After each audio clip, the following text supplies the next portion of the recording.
Good evening, ladies and gentlemen. My name is James Roberts. I am a petitioning candidate for the Board of Education here in Winstead, for a Board of Education that is efficient, effective, affordable, and above all, accountable to you. Those are not the attributes of the existing Board of Education. They are not the qualities that are being offered to you by the existing or the other candidates for the board. All of the other candidates, bar one, are currently sitting on the Board of Education, are enthusiastically supporting the insanity that is the Board of Education's current blood feud with the town. If you want change, if you want an approach that does not stress spending for spending's sake, secrecy for secrecy's sake, keeping empty buildings open for the sake of keeping empty buildings open, and fighting with the town for the sake of fighting with town, if you want a different approach than that, you must act. You must act to enforce change, and the first step, the first opportunity that you have to do that will be on November 8th when you choose the members of your Board of Education. The major topic that I would like to cover in this evening's show will be the MBR, the decision not to close a school, and all of the ramifications that involves, what the MBR is, how all of this is played out, what the next steps are, and what is likely to happen. Before we get there, however, I just want to spend a couple of minutes on a rather extraordinary little article that showed up in the Register Citizen this morning. Under the headline, "Winchester students are doing well. Officials say state statistics don't show the whole picture." I'm going to put a slide up that hopefully you will be able to read and follow along so you can see what I'm talking about here. The CMT scores are a set of scores administered in grades 3, 4, 5, 6, 7th, and 8th in reading, writing, and math, and in addition in grades 5 and 8th in science. They measure the performance of Winchester students versus their peers in the state in their ability to meet the state goal in terms of educational performance. There are 20 test areas in total, as I say, covering grades 3 through 8, reading, math, science, and writing. The article opens with a quote which says something along the lines of, the numbers do not paint the correct picture. The story is much better than you think. Let's take a look at that picture and let's see how much better it really is. In the 20 test areas that are covered by the CMT scores, Winchester students underperform the state in 80% of all test areas. 80%, ladies and gentlemen. That means unless you have 5 kids or more in the system, all of your kids will fail. That's what these numbers are saying. If you are fortunate enough to have 5 kids in the system, you should pick which one of those kids you would like to succeed, because the other 4 will fail. That's what these numbers are telling you. And that is not the worst of it. Not only are we underperforming the state in 80% of all test areas, the gap between Winchester and the state is actually getting wider in 40% of those test areas. In 3rd grade math, 4th grade math, 4th grade reading, 4th grade writing, 5th grade science, 6th grade math, 6th grade writing, and 8th grade science, our results are actually getting worse. The gap between Winchester and the state of Connecticut is getting bigger. So we underperform in 80% of test areas. We're getting worse in almost half of the test areas. And the Board of Education thinks that that is better than it looks. I don't think that that is better than it looks, ladies and gentlemen. I think that looks pretty awful, and it is actually worse. I don't know which I find more offensive. The idea that these results are as bad as they are, the idea that the school board traditionally doesn't like to talk about them, or the fact that when the school board does talk about these results, they do so in terms that are materially misleading. It is up to you to decide which is worse. Frankly, I find them all unacceptable, and I would urge you to select your candidates in November with a view to changing that. With that, let me return to the core message, or the core topic of this evening's show, the MBR and all of the squabbles that have erupted surrounding it. There will be a fair amount of detail in this show, and for those of you who don't have the time to go through all of that detail, let me give you the 5 high-level takeaways that I think I would like to leave people with this evening. The first is that this entire nonsense, the entire effort to keep a building open despite the commitment to close one, is a blatant and outrageous attempt by the Board of Education to subvert the spirit of the law, to subvert that law, to reach into your pocketbook and to take out more from that pocketbook than you voted to be made available to the schools. This is blatant, it is egregious, it is outrageous. It is an attempt, as I say, to subvert the law. Are they looking to spend that money, that extra money that you did not vote, on good educational goals? No, they are not. They are looking to waste that money on empty buildings, on empty classrooms, on surplus administrators, to waste that money while they lay off teachers. They are using this as an excuse to extract more money from you, the taxpayers, than you voted to give them, and to waste that money. That is the key takeaway number one. The second takeaway is that they are being egged on in this madness by the three sitting Democrat selectmen, Perez, Clausen, and Renzullo. These three have maintained from the outset that we should give in to the Board of Education's blackmail. These three have fought tooth and nail to give the schools everything that the schools have demanded, their 6,000 square foot central office, their bloated bureaucracy. Perez has even gone so far as to demand that we pay more to the schools than even the state has asked for. This is nonsense. The third takeaway that I would like to leave you with is that a vote for the Democrats in November is a vote for a supplemental tax. If you vote the Democrats into the Board of Selectmen on November 8th, they will meet on November 9th to finalize the wording in your supplemental tax bill. They've already finalized the number. It's $1.3 million. They just need to finalize the wording. They've already tried. At the last Board of Selectmen meeting, George Clausen advanced the motion to pay $1.3 million to the Board of Education. $1.3 million that does not exist in our fund balance. $1.3 million that cannot be transferred from any other line in the budget. The only place that $1.3 million could come from was a supplemental tax. They tried and failed to get this done at the last Board of Selectmen meeting. If you vote them in November, their first course of action will be to get it done, to send you a tax bill for $1.3 million. By contrast, I vote for the Republicans, for Fracasso, for Albanesius, for Beadle, and for Sterling, and a vote for Lisa Smith is a vote to avoid a supplemental tax bill. It is a vote to bring back some sense of fiscal discipline to both the town and the schools of Winchester. It is a vote to tell the state of Connecticut that if the state of Connecticut wishes to spend more money on Winchester schools, it is welcome to do so. But that we are not going to do so without good reason, and we are certainly not going to do so without an audit and without the assurance that we have the appropriate and functional financial controls in place. The fourth point I would like to draw your attention to is that we do not have an audit. Despite everything you've read in the papers in the last couple of weeks, the audit is not done. The audit is barely begun. The Board of Education has provided another set of numbers to the accountants on top of the 4 sets of completely different numbers that they have already provided to the state of Connecticut and to the Superior Court in Litchfield. Whether this latest set of numbers is any better than the prior, I do not know. That is for the accountants to figure out. But even the Board of Education acknowledges that there is still a gap of $1.5 million between the numbers that they have provided and the numbers that the town has in their possession. What that gap is, I don't know. What that gap is, they don't seem to know. The auditors will have to figure that out. Now, there are some people running around town who claim that this lack of an audit is a non-issue, that this is a bogus issue that I have dreamt up just to stir the pot.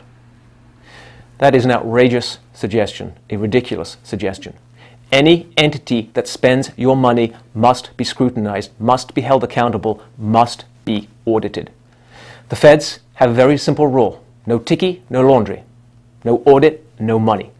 And if the rule is good enough for the feds, it's definitely good enough for Winchester. As I have gone from neighborhood to door, some of you have suggested you would like to see us spend more on the schools. Some of you have suggested that you would like to see us spend less on the schools.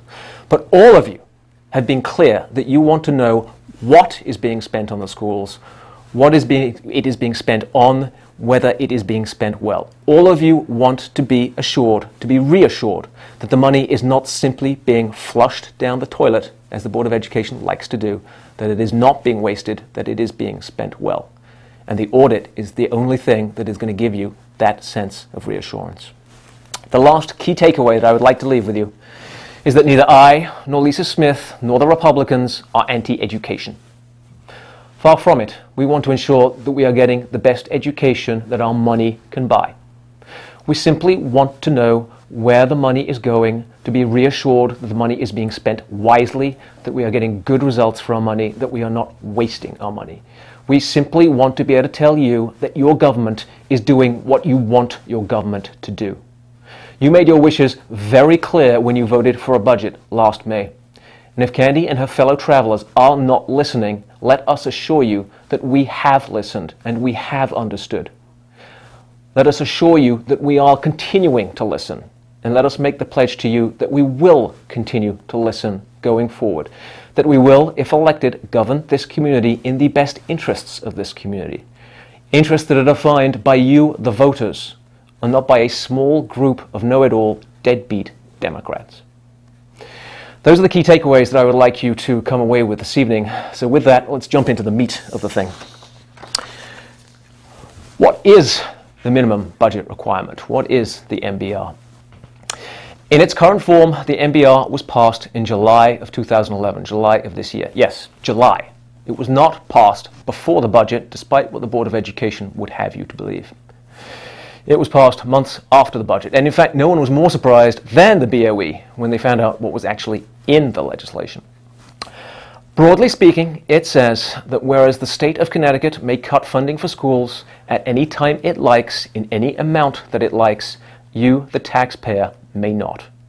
You must make available to the schools everything that you made available last year, irrespective of any change in the school district.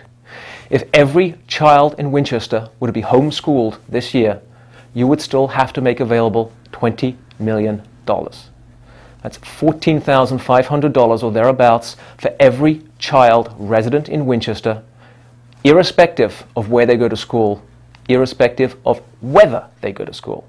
If they stay at home, you still have to pay for them. That's a pretty sweet deal when you think about it. So with that as a starting point, the MBR is $20 million, a number that gets adjusted. For the first time, the state finally agreed this year in the legislation that declining headcount should translate into declining funding. Now, the state refused to go so far as to say that if you spend $13,000, $14,500 on a child, you should reduce your spending by $14,500. They did, however, offer $3,000 per child. That is a far cry from the actual number, and they actually capped it at $200,000 for the district-wide. But it's a start in the right direction. The second thing that the legislature did, and this really blew the school board's mind, they said if you close a building due to declining enrollment, you should lower your funding. Now, the Winchester Board of Education has maintained through thick and thin that it is more expensive to operate 2 buildings than to operate 3 buildings. Finally, we have the state saying, that's BS. If you close a building, you should spend less. It's in the legislation, and it's common sense, a rare case of common sense from the state of Connecticut. So where does that place Winchester vis-a-vis the MBR? On face value, we should be sitting pretty. We have had all kinds of declines in enrollment here in Winchester, but the decline this year alone is of a significant magnitude to make the $200,000 capped enrollment adjustment. Pretty good. Secondly, as you're all aware, the school board made the centerpiece of their budget for this year the consolidation of grades 7th and 8th into the Gilbert School and the concurrent closing of a school building. Those 2 acts, pursuant to the MBR legislation, give rise to savings of approximately $1.25 to $1.5 million. And let's not forget that what we've seen in previous shows, what we have discussed at length in previous shows, is that we are a generous community when it comes to education spending. We already spend far more than the MBR requires us to spend, whether the MBR is adjusted or whether the MBR is not adjusted. The school board does not like to acknowledge this. The school board does not like to admit that they spend more than the MBR.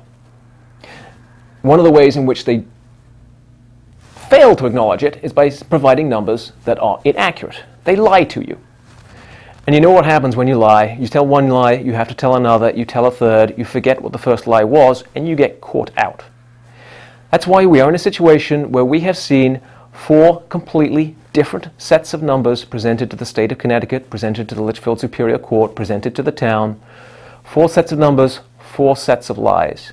The truth is, and we know this with or without an audit, we spend more than the MBR requires. So what's the big problem? Why the brouhaha?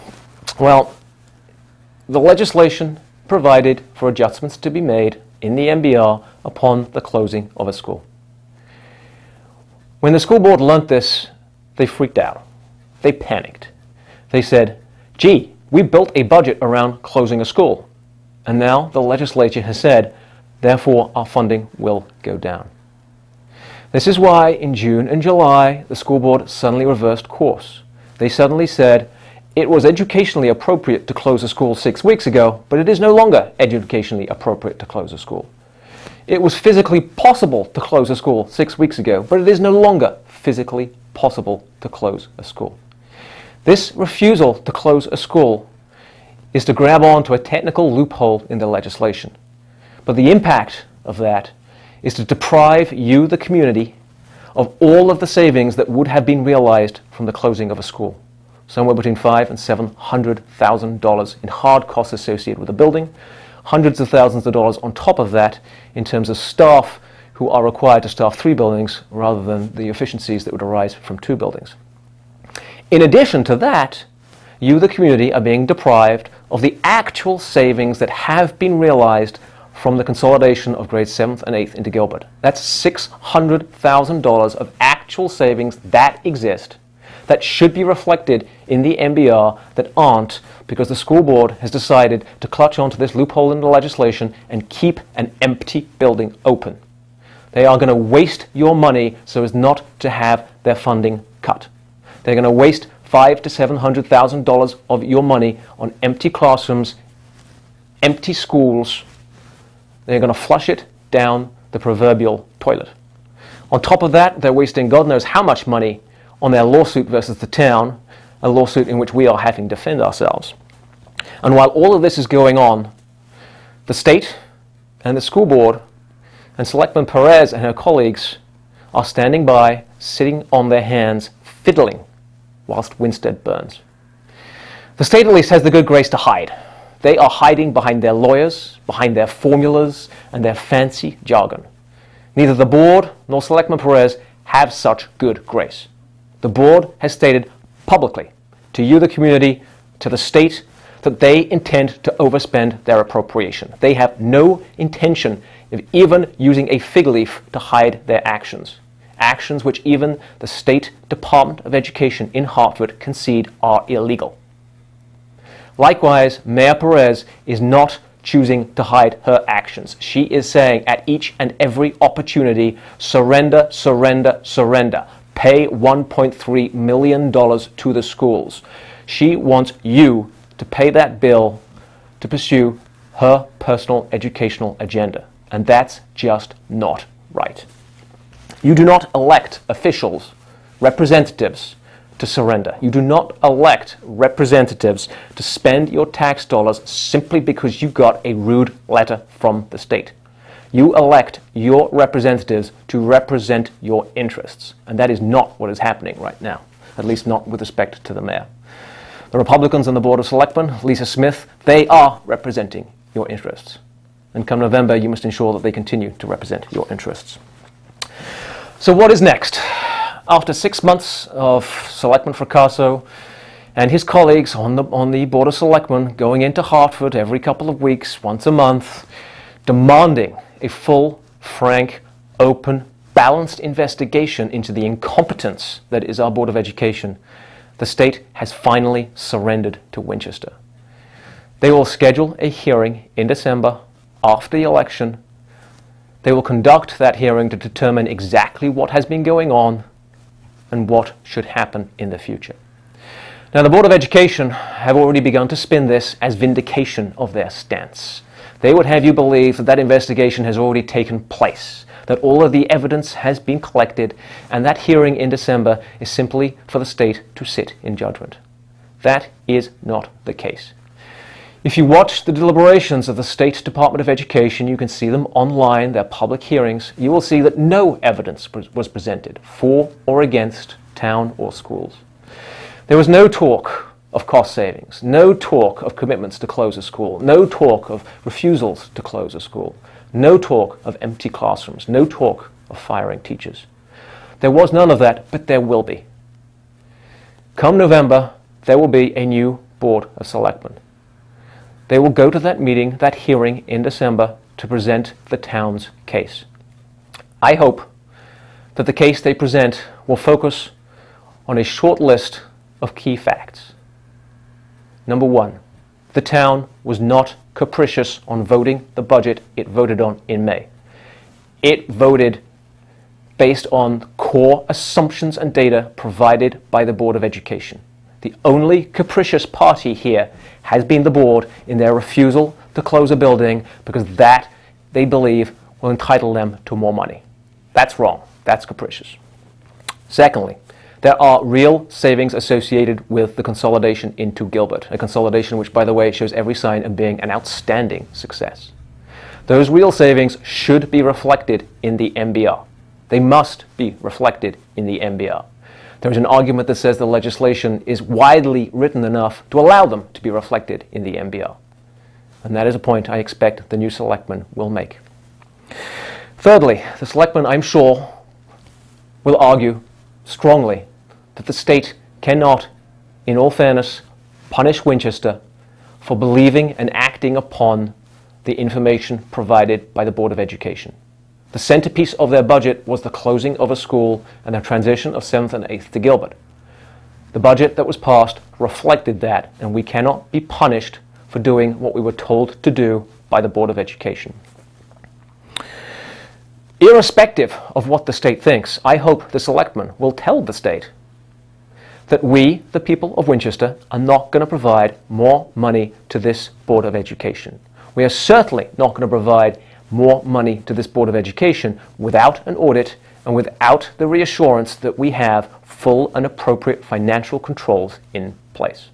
If the state wants to provide more money, that is a decision for the state to make and is up to them. But we would strongly advise them, we would urge them, given that it is our tax money, not to do so until that audit and those financial controls are in place. Finally, and this is the most important message of all that I hope those new selectmen will deliver, I hope that they will make the argument loud and clear that this Board of Education is incompetent, that this Board of Education has acted grossly negligently, that this Board of Education has acted with willful misconduct. They have lied to us, they have withheld information, they have made promises that they reneged upon. They have used the law to mess with the town. This Board of Education is not serving the educational interests of this community or the state of Connecticut, and it needs to be fired immediately. In summary, a vote for the Democrats in November is a vote for a supplemental tax. They want to pay $1.3 million to the schools. More precisely, they want you to pay $1.3 million to the schools.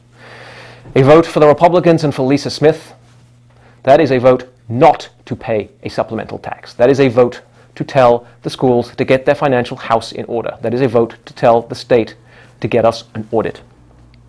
We are not going to pour more money into the black hole that is the Board of Education without some real reassurance that money is being well spent. Secondly, the decision not to close a building purely to subvert the law is an egregious and blatant misuse of the Board of Education powers. Thirdly, the Board of Education has been egged on in that blatant misuse of its powers by selectmen Perez, Clausen, and Renzullo. You should not allow them to serve again. Fourthly, contrary to everything that you have read in the press, there is no audit. The audit process has not begun, and it certainly has not ended. Lastly, we spend far more than the MBR requires. The town of Winchester is generous with its funding. We spend in the top 25% of school districts. We rank in the bottom 20 by results, and 140 out of 169 in terms of wealth. You made your opinions clear as to what we should do. We are listening. We will continue to fight for you. The Democrats have seized upon the MBR because they have no other issue to campaign on. The administration of Candy Perez has been an administration of failure and division. Lately, Charlene Lavoie, Barbara Wilkes, even Marianne Welcome have begun to say that this has not been a Democrat administration. I'm inclined to agree with them. This has been a nothing administration. Had it been a Democrat administration, they would have done Democrat things. They would have wasted money on buildings. They have not done so largely because the Republicans stopped them from doing so. The school board has done plenty of that on its own behalf. If you vote for Mayor Perez, you are voting for irrelevance. If you vote for George Claassen, you are voting for incompetence. If you vote for Michael Renzullo, well, that is a wasted vote. If you vote for Welcome or DeVita, you are voting for more Board of Education scams. Vote for the Republicans, Fracasso, Albanesius, Beadle, Sterling. Vote for Lisa Smith. Those are votes for common sense, and you can't afford not to vote for them. Finally, I would say, vote for James Roberts if you want change to come to the Board of Education. If you want to send a message to the Board of Education. If you want to send a loud message, vote for James Roberts in overwhelming numbers. If you want to send a really loud message, vote for James Roberts in overwhelming numbers and vote for nobody else. If you want foolishness from your government, elect fools. If you want change from your government, elect those who will commit to bring change. Ladies and gentlemen, thank you once again for watching. We will see you again next week. Once again, this has been a program of James Roberts, petitioning candidate for the Board of Education. I respectfully asked for your vote come November, just as I ask for your vote for the Republicans on row B and for Lisa Smith on row D. Thank you very much, and good night.